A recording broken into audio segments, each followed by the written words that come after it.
हमारी 4th वाली unit चली हुई है ना बेटे।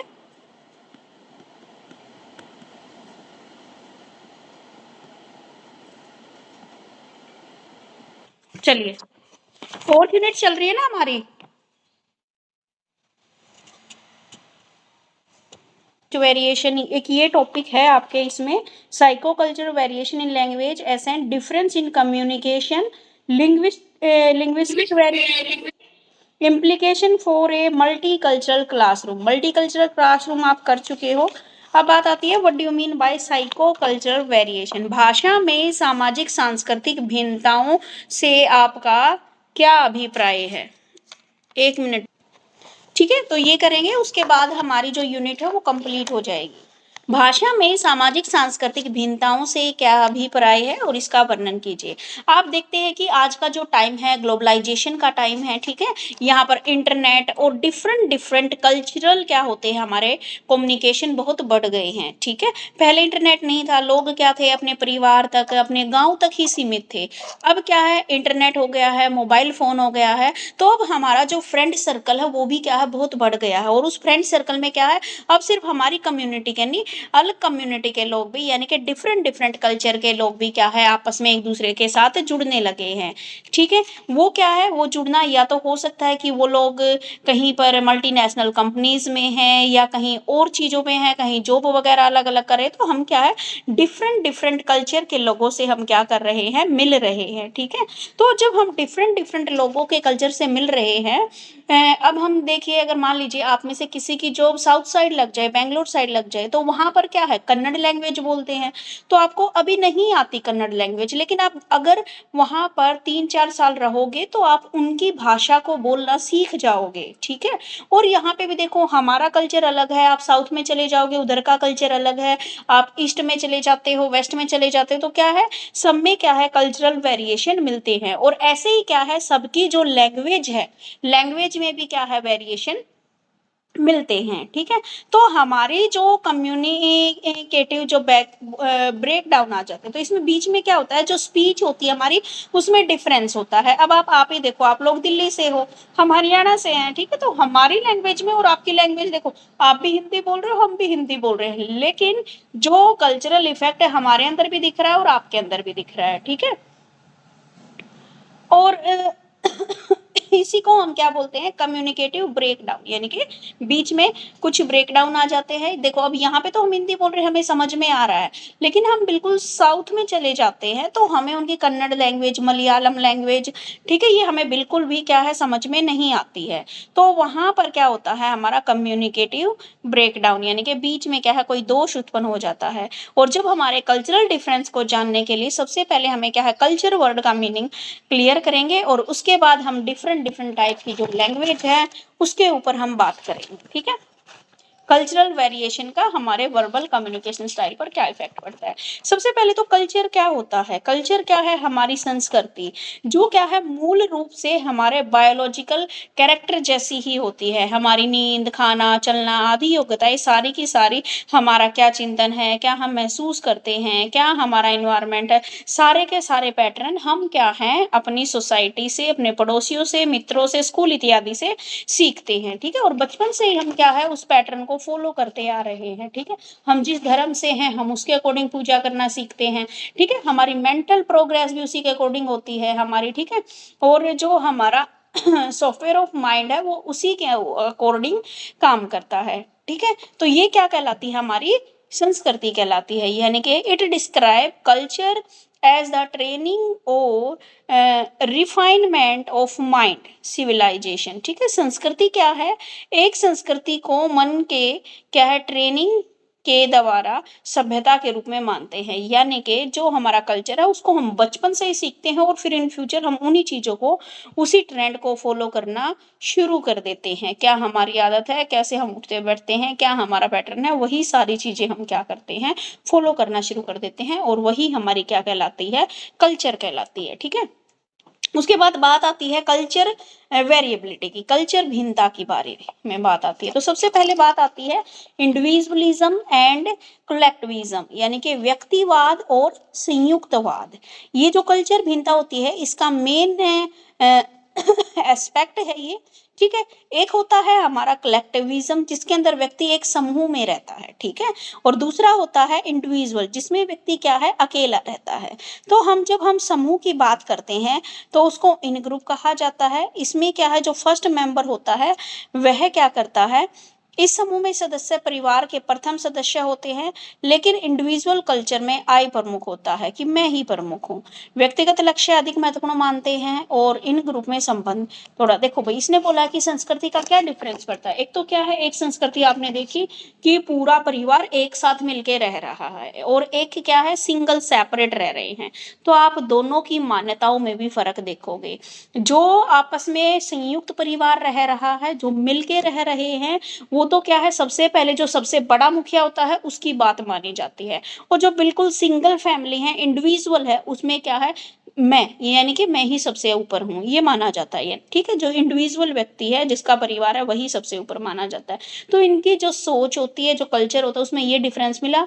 जो एक साथ रहता है परिवार में, वो शेयरिंग करता है, एक दूसरे की केयरिंग करता है, ठीक है। ये सारी चीजें आप इसमें देखते हो। और उसके बाद जो दूसरे वाला है इंडिविजुअल वाला, इंडिविजुअल कल्चर में लोग सिर्फ अपने अपने बारे में, अगर एक अकेला व्यक्ति तो सिर्फ अपने बारे में ही वह सोच रहा है, ठीक है। लो वर्सेस हाई कंटेक्स्ट कम्युनिकेशन, निम्न वर्सेस हाई।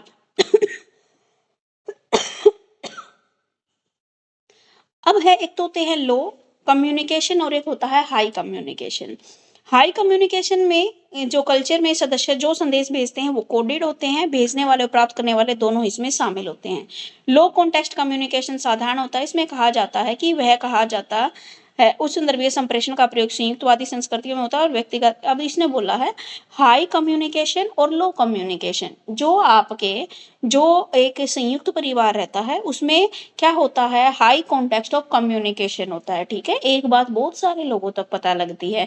और जो आपका इंडिविजुअल फैमिली होती है उसमें लो कम्युनिकेशन होता है, ठीक है। क्योंकि एक बात है, व्यक्ति कम है तो सिर्फ उन्हीं तक पहुंचेगी, और उसमें क्या होता है, हाई कम्युनिकेशन होता है।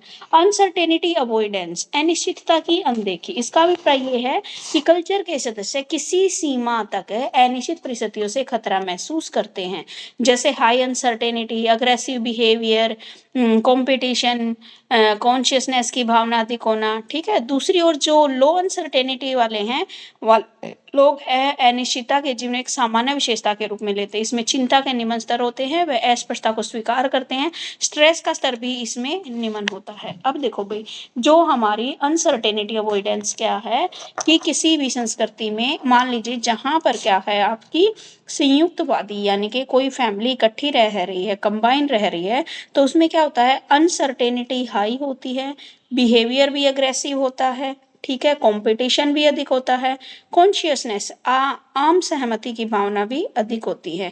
और जो लो अनसर्टेनिटी है, यानी कि जो इंडिविजुअल फैमिलीज हैं, वो लो अनसर्टेनिटी अवॉइडेंस वाले लोग होते हैं।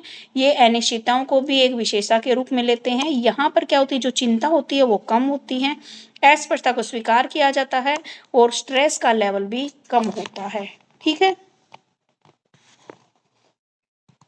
उसके बाद बात आती है आपकी वर्बल कम्युनिकेशन स्टाइल। अब इसमें है वर्बल कम्युनिकेशन स्टाइल में इसने डायरेक्ट और इनडायरेक्ट स्टाइल बताए हैं। और उसके बाद है हमारा एलोब्रेट एंड एक्सेक्टिव, और उसके बाद बताया है इन्होंने इंस्ट्रूमेंट वर्सेस अफेक्टिव स्टाइल, ठीक है। ये स्टाइल इन्होंने बताए हैं। बेटा बार बार ना ये हो रखा है, इंटरनेट पे भी चल रहा है। अब वो तो चलेगा ना बेटा, क्योंकि वो ये बोल रहे हैं कि क्योंकि सारी जो वाईफाई की लाइनें हैं वो सारा का सारा सी लेवल के उधर से ही तो आ रहा है, तो वो बीच में डिस्टरबेंस होगी, तो ये इसी वजह से। चलो कोई नहीं, तब तक जब हमारा आता तब तक तो करे। चलिए भाई, अब आती है हमारी इंस्ट्रूमेंटल एंड अफेक्टिव स्टाइल। इसने बोला है कि जो हम इसमें साइको कल्चर वेरिएशन लैंग्वेज में है, क्या क्या भिन्नताएं हैं, ठीक है, लैंग्वेज की क्या क्या भिन्नताएं हैं। इसने बोला है कि जो कम्युनिकेशन स्टाइल है वो अलग अलग है। एक तो है डायरेक्ट और इनडायरेक्ट। डायरेक्ट और इनडायरेक्ट का संबंध व्यक्ति की आवश्यकताओं और इच्छाओं से होता है। जहां पर व्यक्तिवादी लोग होते हैं वे डायरेक्ट शैली के होते हैं, और जो संयुक्तवादी होते हैं वो क्या होते हैं, वो इनडायरेक्ट शैली के होते हैं, ठीक है, वो डायरेक्ट बात नहीं बोलते, वो उसको क्या है, घुमाते रहेंगे बात को, अपने ऊपर बात नहीं कोई आने देगा, ठीक है। तो ये होता है डायरेक्ट, यानी कि जो सिंगल व्यक्ति है वो तो क्या है, डायरेक्ट में स्टाइल बोलता है, और जो संयुक्त परिवार में रहते हैं वो क्या है, इनडायरेक्ट। उसके बाद क्या है आपकी विस्तृत वर्सेस उपयुक्तता, यानी कि एलोबरेट वर्सेस एक्साइटिंग, ठीक है। इसमें क्या है आपकी डेली की जितनी भी आप बातचीत करते हैं उनकी मात्रा का वर्णन किया गया है। अगर आप एलोबरेट स्टाइल को, तो आप रीजनल एक्सप्रेसिव का प्रयोग होता है, इसमें एडजेक्टिव का प्रयोग होता है, ठीक है, नाउन्स, मुहावरे इत्यादि, यानी कि जब आप एलोबरेट विस्तृत शैली का प्रयोग कर रहे हो तो उसमें क्या है, बहुत सारी आप कोई बीच बीच में कहानियां भी जोड़ देते हो किसी चीज को समझाने के लिए। और जो आपकी एक्साइटिंग होती है उसमें क्या होता है, सिर्फ आपका जो मेन मेन बातें होती है सिर्फ उनको ही बोला जाता है। उसके बाद आती है पर्सनल वर्सेस कॉन्टेक्सचुअल स्टाइल, व्यक्तिगत बनाम संदर्भित शैली। इसमें वैल्यू के बारे में डिफरेंट डिफरेंट संस्कृतियों की अजम्पशंस को लिया जाता है, ठीक है। और व्यक्तिवादी में क्या है, आपकी संस्कृति के लोग व्यक्तिगत रूप से एक समान होते हैं, उनकी भाषा में दिखाई पड़ता है। जैसे अगर आप देखें तो नॉर्थ अमेरिका के लोग प्रथम नाम से और प्रत्यक्ष या सीधा संबोधन करना पसंद करते हैं, उपाधियां आदि का प्रयोग वह अवॉइड करते हैं, ठीक है। तो इसने ये लैंग्वेज स्टाइल यहाँ पे बोले हैं। उसके बाद इन्होंने बताई इंस्ट्रूमेंटल वर्सेस अफेक्टिव स्टाइल, ठीक है। इसका संबंध क्या है, व्यक्ति का श्रोता के प्रति दृष्टिकोण से होता है। साधारण शैली शाब्दिक आदान प्रदान में लक्ष्य केंद्रित होता है। सेंडर ओरिएंटेड लैंग्वेज होती है, स्पीकर लिसनर इनके बीच में क्या करता है, एक तो होती है इंस्ट्रूमेंटल साधनात्मक, और एक होती है प्रभावशाली शैली। प्रभावशाली शैली में जब आप डायरेक्ट किसी से फेस टू फेस बात करते तो वो ज्यादा इफेक्टिव रहती है। इंस्ट्रूमेंट में क्या है, जब क्या है आप फोन के जरिए या वीडियो कॉन्फ्रेंसिंग के जरिए बात करते हो तो वो सारी चीजें इसमें आती हैं। तो इस प्रकार बताया गया है कि सोशल कल्चर है वो हमारे ऊपर इफेक्ट डालता है हमारी लैंग्वेज स्टाइल के ऊपर, ठीक है। बस ये क्वेश्चन इसने यहाँ पे दे रखा है। क्लियर हुआ है कुछ?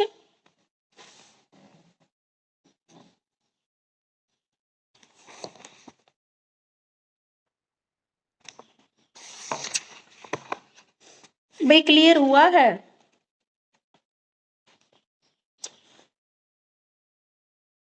Yes ma'am. ठीक है, मैं इसकी अगर आपकी बुक में नहीं है ना तो मैं फोटो सेंड कर दूंगी आप लोगों को, ठीक है। Okay ma'am.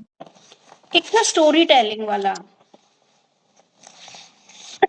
एक यही टॉपिक बचा इसमें, story telling. What do you mean by story telling? कथा वाचन से आपका क्या अभिप्राय है? डिस्क्राइब द टेक्निक, क्या क्या इसकी टेक्निक है, and also throw light on its utility, ठीक है। कथा वाचन क्या होता है, स्टोरी टेलिंग क्या होता है, और इसके क्या क्या स्टाइल हैं, ये मैंने आपको बोला था। सानिया, पढ़ा था आपने उस दिन? नो मैम, पढ़ा तो नहीं था, लेकिन मेरे में तो बहुत छोटा सा क्वेश्चन दिया और एक पेज में खत्म भी कर दिया है। कोई बात नहीं, तू बता दे फिर वैसे इसके। मुझे जितना पता है स्टोरी टेलिंग के बारे में पहले से पढ़ा हुआ है तो मैं वो बता सकती हूँ। हाँ बता दीजिए।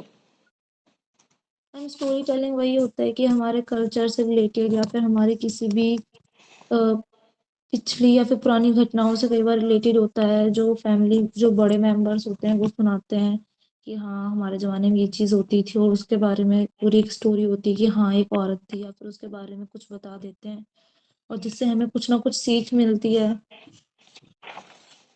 यस मैम, वही होता है स्टोरी टेलिंग।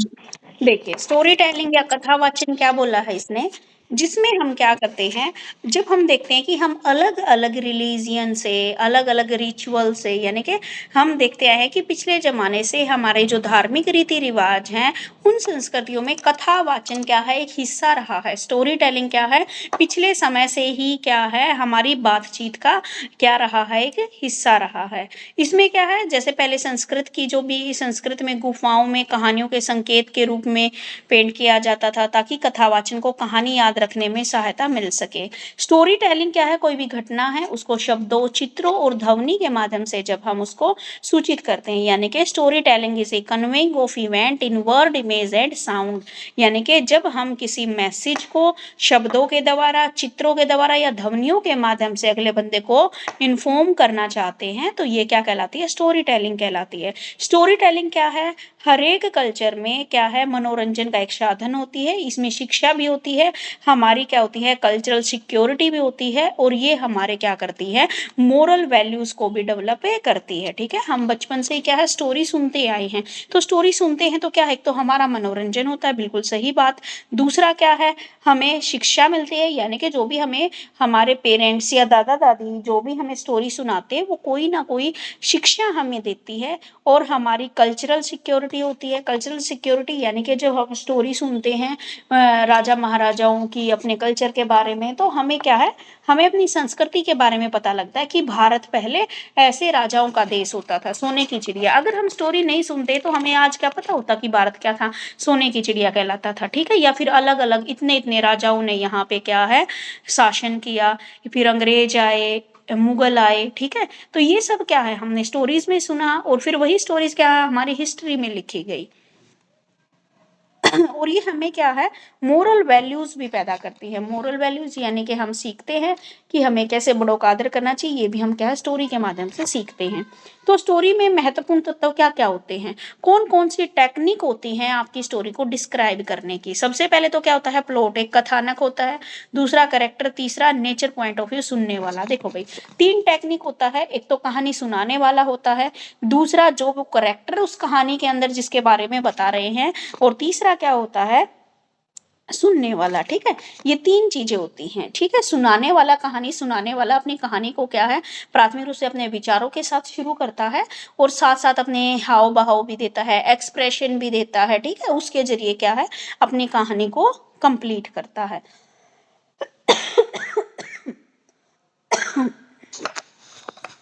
ठीक है, तो इस तरीके से वह जो जो करेक्टर लेता है उनके बारे में, और फिर जो सुनने वाला होता है वो क्या है, उसको सुनता है और अपने पॉइंट ऑफ व्यू से उसे जज करने की कोशिश करता है। तो ये 3 इसने टेक्निक बताई हैं। ठीक है, और क्या यूटिलिटी है हमारे इसमें, आधुनिक कथावाचन भी हो रहा है, आप अब भी देख रहे हैं कि स्टोरी टेलिंग क्या है, वो प्राचीन समय से लेकर आज भी क्या है, स्टोरी टेलिंग वाली चली हुई है। ठीक है, स्टोरी टेलिंग एंड लर्निंग का क्या मीनिंग होता है, स्टोरी टेलिंग क्या है, इसमें स्टोरी टेलिंग लोग अपने एक्सपीरियंस के आधार पर हमें बताते हैं। ठीक है, लोग क्या है, अपने एक्सपीरियंस के आधार पर, जैसे हम अपने ग्रैंडफादर से, ग्रैंडमदर से स्टोरी सुनते हैं, तो वो क्या है, अपने एक्सपीरियंस के आधार पर स्टोरी हमें सुनाते हैं। ठीक है, सुनाते हैं, तो ये जो स्टोरीज होती हैं ये सार्वभौमिक होती है, क्योंकि ये कल्चरल, भाषाई और आयु से संबंधित खाइयों को पाटती है। ठीक है, यानी कि हमारी जो कल्चर है, हमारी जो भाषा है, जो एज है, उससे संबंधित जितनी भी चीजें उनके बारे में हमें बताती है, क्या हमारे एथिक्स रहे हैं, क्या हमारे सांस्कृतिक मापदंड रहे हैं। ठीक है, सोशल वैल्यूज क्या रही है हमारी, इन सब के बारे में स्टोरी टेलिंग हमें बताती है। और इससे क्या होता है, हमारी एक तो भाई 1 मिनट, चलिए ठीक है, तो स्टोरी टेलिंग से क्या है, हम सीखते भी हैं, हमारी लर्निंग भी होती है। हमारी एक तो क्या होता है, कंसंट्रेशन पावर बढ़ती है। आपके बच्चे क्या है, बैठ के अपने दादा दादी के पास स्टोरी नहीं सुनते। ठीक है, हम जब छोटे थे हम सुनते थे। ठीक है, लेकिन आज के बच्चे क्या है, अपना माइंड भी एक जगह कंसंट्रेट नहीं कर पाते, क्योंकि वो मोबाइल देख रहे हैं। ठीक है, तो स्टोरी टेलिंग से क्या था, एक तो हमारे आपस में इमोशन जुड़ते थे, हम समय देते थे अपने परिवार को। दूसरा क्या है, हमारी लर्निंग भी होती थी, हम अपने एथिक्स, हमारे आदर्श हैं, जो भी हमारी वैल्यूज हैं, जो भी हमारे कल्चर के जो पैरामीटर होते हैं, उन सारी चीजों को हम सीखते थे। ठीक है, तो ये बताया स्टोरी टेलिंग, और इससे हम क्या क्या सीखते हैं। उसके बाद बताया है इन्होंने स्टोरी टेलिंग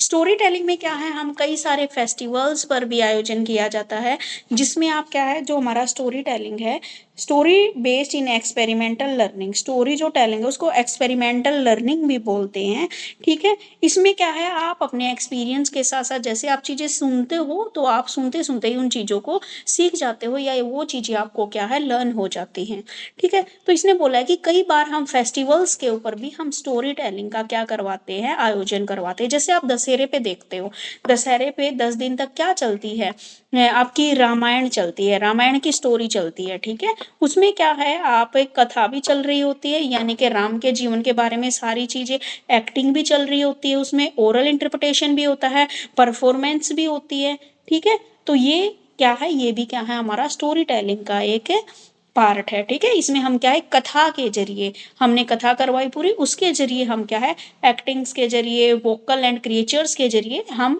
अपने यूथ को क्या है समझाना चाहते हैं, ठीक है। तो जो हमारी ओरल परंपरा है उसके अंतर्गत स्टोरी टेलिंग को जीवित रखने के लिए बार बार कहा जाता है स्टोरी में। अब क्या है, स्वाभाविक रूप से इस प्रोसेस में कई परिवर्तन और अडेप्टेशन होते हैं, ठीक है। ये बताया गया इसने स्टोरी टेलिंग में। अगर देखा जाए तो मुझे लगता है हम जो हैं, हम लास्ट जो होंगे जो स्टोरी टेलिंग अपने बच्चों को बढ़ा सकते हैं, क्योंकि आज की जो जनरेशन है, मुझे नहीं लगता कि आगे चल के वो अपने बच्चों को या अपने पोता पोतियों को क्या है स्टोरी सुना पाएंगे। क्योंकि अब देखो, हमने स्टोरी सुनी थी हमारे बचपन में, आजकल के हम बच्चों का बचपन देखते हैं, ठीक है। जैसे मेरे बच्चों को लगा लो, वो कहाँ की स्टोरी सुनेंगे, दादा दादी के पास बैठने का टाइम ही नहीं है बच्चों को, पूरा दिन तो क्या है फोन में घुसे रहते हैं, ठीक है। तो स्टोरी टेलिंग क्या है, आज के टाइम पे तो ठीक है, लेकिन मुझे नहीं लगता आने वाले 30-40 सालों में ये क्या है खत्म होती जा रही है। उसके बाद है क्या क्या समस्याएं आ रही हैं, क्या क्या समस्याएं आ रही हैं भाई। एक तो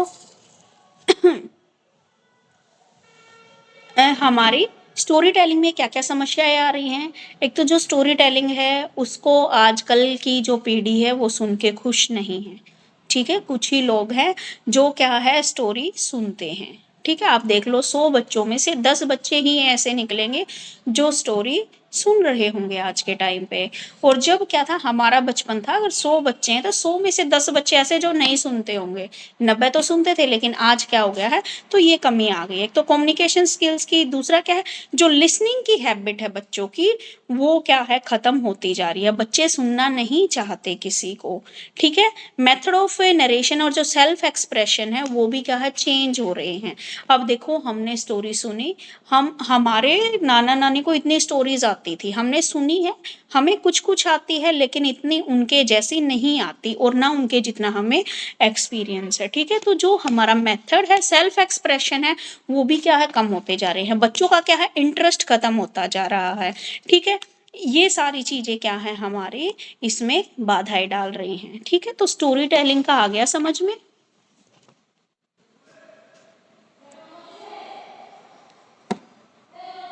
understand. First unit, third unit और फोर्थ यूनिट कंप्लीट हो चुकी है। बीच में रहती है अब second unit, nature of learner. सबसे लंबी यूनिट है, 25 मार्क्स की आपकी क्या है ये यूनिट है, ठीक है बेटा। आज हम करेंगे nature of learner, second unit start करेंगे। अब मुझे बताओ, यहां तक किसी को कोई प्रॉब्लम है? Fourth unit is done.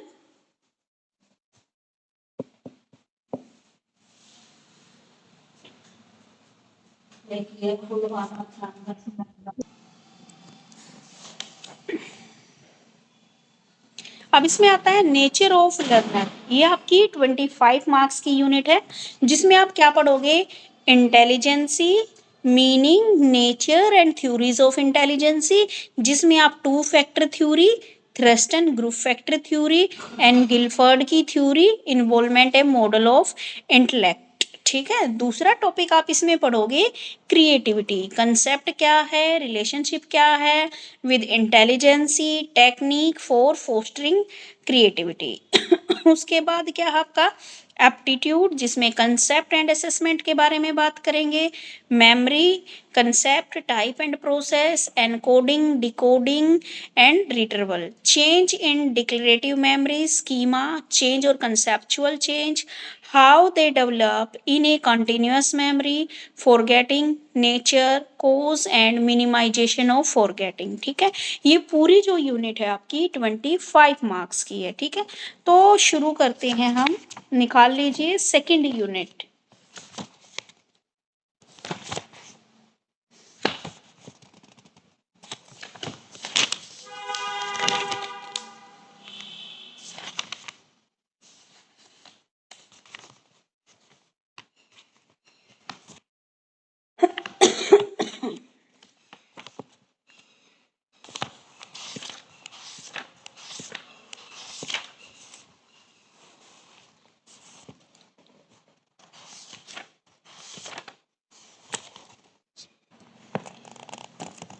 ठीक है, देखिए इसमें है आपका intelligence.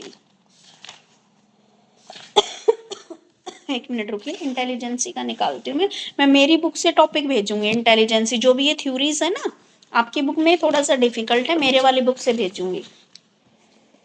Intelligency. What do you mean by intelligency? Meaning, intelligency came from Latin word intelligere, which means to understand. Intelligency जो शब्द है वह लेटिन भाषा के इंटेलिजियर से आया है, जिसका अर्थ होता है समझना। ठीक है, जो पहले व्यक्ति थे यानी कि फ्रांसीसी गाल्टन ऐसे पहले व्यक्ति थे जिन्होंने क्या है इंटेलिजेंसी का के ऊपर स्टडी की। ठीक है, कौन थे भाई? फ्रांसीसी गाल्टन, जो पहले, जिनको फादर ऑफ इंटेलिजेंसी, बुद्धि के जनक भी कहा जाता है। ठीक है, और ये पहले व्यक्ति थे जिन्होंने बुद्धि या इंटेलिजेंसी के ऊपर रिसर्च की। ठीक है, उसके बाद बात आती है डेफिनेशन की।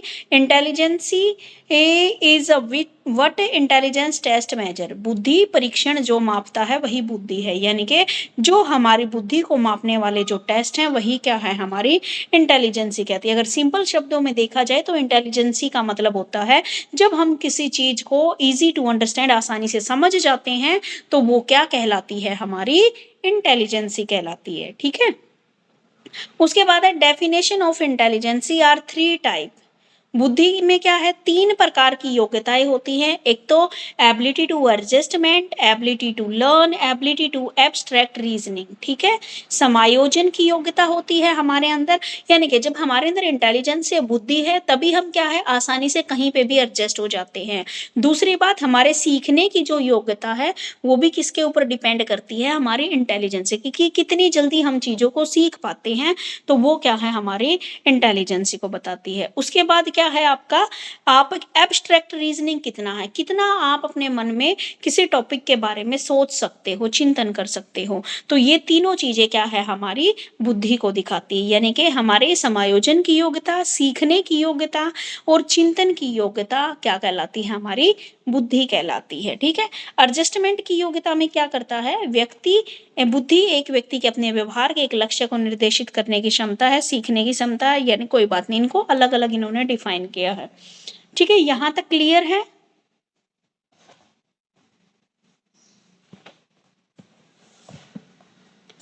बताइए।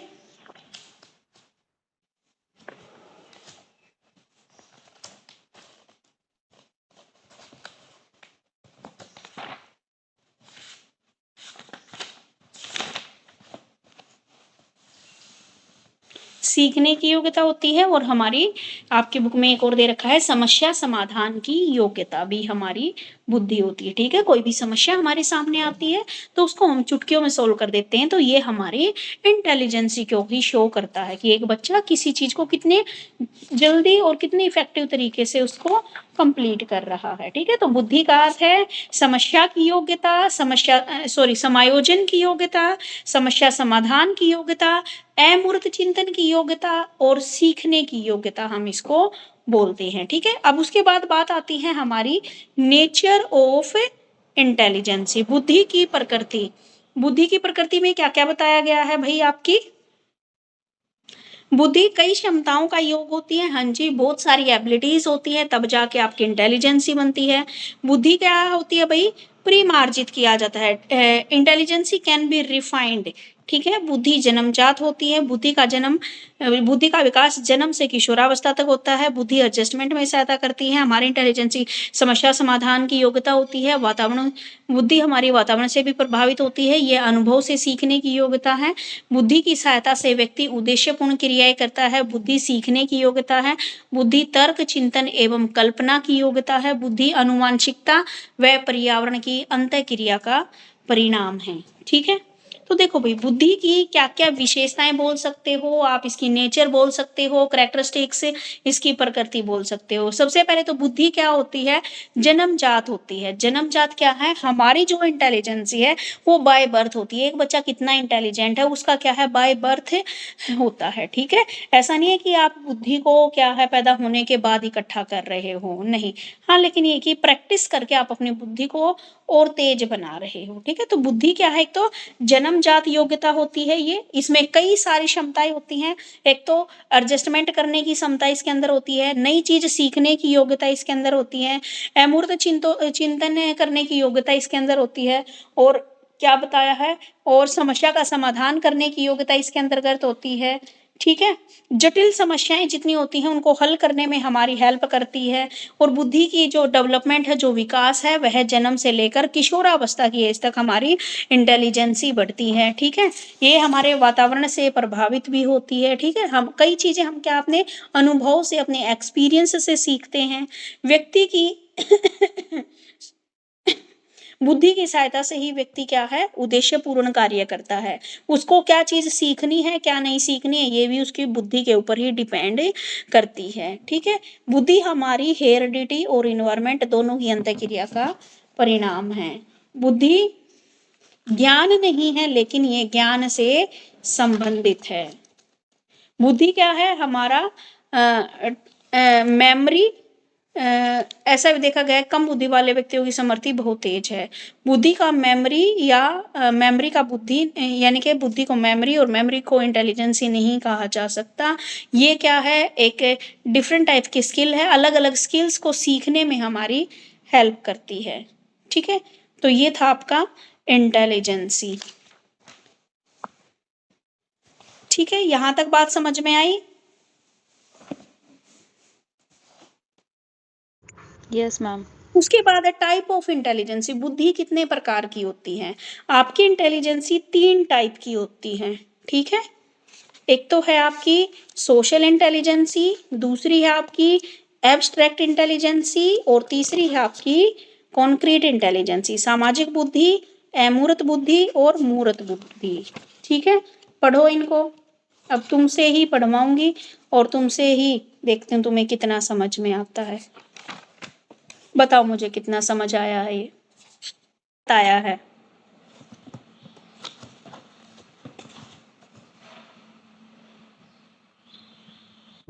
मैम फर्स्ट तो है ये सामाजिक बुद्धि।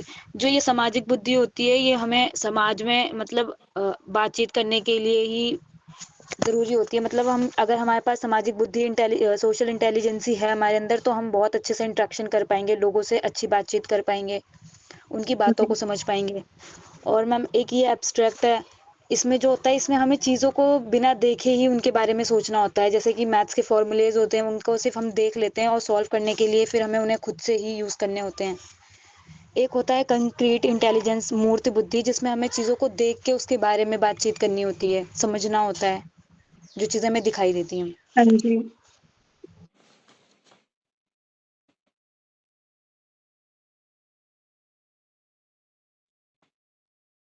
और एब्स्ट्रैक्ट अमूर्त बुद्धि?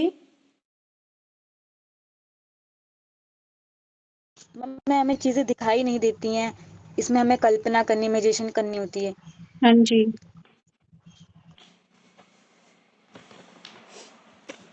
बाकी उसको सानिया और रितु कुछ पढ़ के समझ में आया है?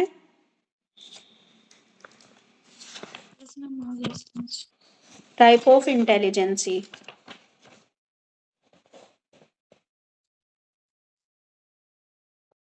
उसके बाद अगला जो टॉपिक है आपका, थ्योरीज ऑफ इंटेलिजेंसी। कौन कौन से टाइप की आपको थ्योरीज दी गई हैं? थ्योरीज में आपको unifactor theory, two factor theory, multiple factor theory, group factor theory, Carroll 3 stratum model और सैम्पलिंग एंड इतनी नहीं करनी है आपको, ठीक है। आपको आप निशान लगा लीजिए। एक तो आपको यूनिट फैक्टर थ्योरी के बारे में बता देना है थ्योरी ऑफ इंटेलिजेंसी में कि हम अलग अलग टाइप की थ्योरीज पढ़ते हैं जिसमें हम इकाई का सिद्धांत, समूह कारक सिद्धांत, बहुकारक सिद्धांत, द्विकारक सिद्धांत, ठीक है। उसके बाद कैरोल की ये सारी, यानी कि सबसे पहले आपकी इसमें दे रखी है यूनिफैक्टर थ्योरी, दूसरी है 2 फैक्टर थ्योरी, फिर है 3 फैक्टर थ्योरी, फिर है multiple factor theory, group factor theory और कैरोल 3 स्ट्रैटम मॉडल, कैरोल का त्रिस्तरीय मॉडल। जस्ट इनको बताया गया है और इनके बारे में थोड़ा थोड़ा एक्सप्लेन किया गया है, ठीक है। उसके बाद जो इन्होंने हमसे पूछ रखी हैं थ्योरीज, उनके ऊपर हम आएंगे, ठीक है। तो अब आपको क्या करना है, जो यूनिफैक्टर थ्योरी है इनको मैं थोड़ा थोड़ा बता देती हूँ आपको। कल फिर जो गिलफोर्ड की थ्योरी है और बाकी जो थ्योरीज हैं उनके बारे में हम पढ़ेंगे। सबसे पहले बात आती है यूनिफैक्टर थ्योरी, ठीक है। यूनिफैक्टर थ्योरी, यूनिटरी थ्योरी भी इसको बोलते हैं हम, निरंकुशवादी सिद्धांत, एकल टर्मन, बिने खंड, एक खंड और अविभाज्य। देखो इसमें तो शॉर्ट फॉर्म में दे रखा है आपको,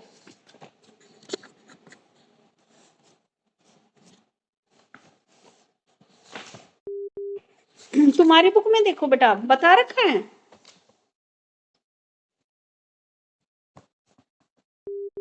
आरती, रितु और सानिया, देखो तुम्हारी बुक में कि दे रखा है या नहीं दे रखा ये? मैम इसमें तो अलग दे रखा है इन्होंने। क्या दे रखा है इसमें? इसमें एक दे रखा है मानसिक योग्यताओं का सिद्धांत, हाँ और जी, एक तो दे रखा है बुद्धि का द्विकारक सिद्धांत, ये वाला तो सेम ही हो गया, और एक है बुद्धि का बहुकारक सिद्धांत। अच्छा कम दे रखा होगा उसमें। यस मैम, गिलफर्ड का दे रखा है इन्होंने 3 आयामी सिद्धांत। नहीं, गिलफर्ड का तो एक अलग से क्वेश्चन बना रखा है, वो आगे दे रखा है, वो हम करेंगे। मैम इन्होंने इसमें दे दिया है साथ में। मैम इसमें 3 ही दे रखा है, 3 नहीं 5 दे रखा है। अच्छा गिलफर्ड का सिद्धांत करके 5 ही दे रखा, उसके बाद दूसरा चालू कर दिया है। अच्छा अच्छा। बुद्धि परीक्षण क्या है? एक तो इसमें 2 फैक्टर थ्योरी, एक थ्रस्टन की ग्रुप फैक्टर थ्योरी और एक गिलफोर्ड थ्योरी, जो आपकी क्या है सिलेबस के अकॉर्डिंग आपको पढ़नी है। एक तो 2 फैक्टर थ्योरी और एक आपकी थ्रस्टन की ग्रुप फैक्टर थ्योरी और एक गिलफोर्ड की थ्योरी, ये 3 इंपॉर्टेंट है आपकी। बाकी तो क्या है थ्योरीज बहुत सारी हैं इसमें, जस्ट आप इनके क्या है नाम दे दोगे एक कि ये इतने टाइप की, लेकिन करनी आपको इसके अकॉर्डिंग सिर्फ और सिर्फ 3 ही थ्योरी करनी है, गिलफोर्ड वाली,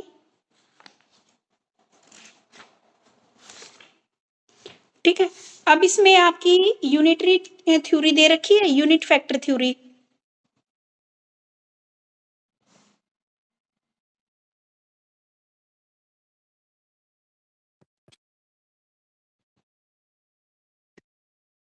नहीं मैम इन्होंने नहीं दे रखी, इन्होंने थॉर्नडाइक की दे रखी है और एक थर्स्टन की दे रखी है। थर्स्टन की तो तुम्हें करनी है, गिलफर्ड की दे रखी है। नहीं मैम, हाँ मैम दे रखी है, एक पॉइंट दे रखा है इन्होंने 5th। अच्छा अच्छा। और ये 2 फैक्टर थ्योरी स्पीयरमैन की। यस मैम ये भी दे रखी है।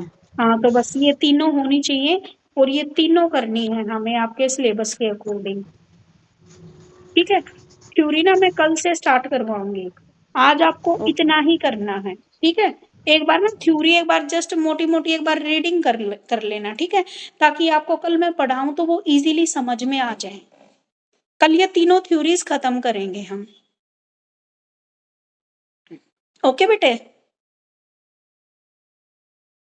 Okay ma'am.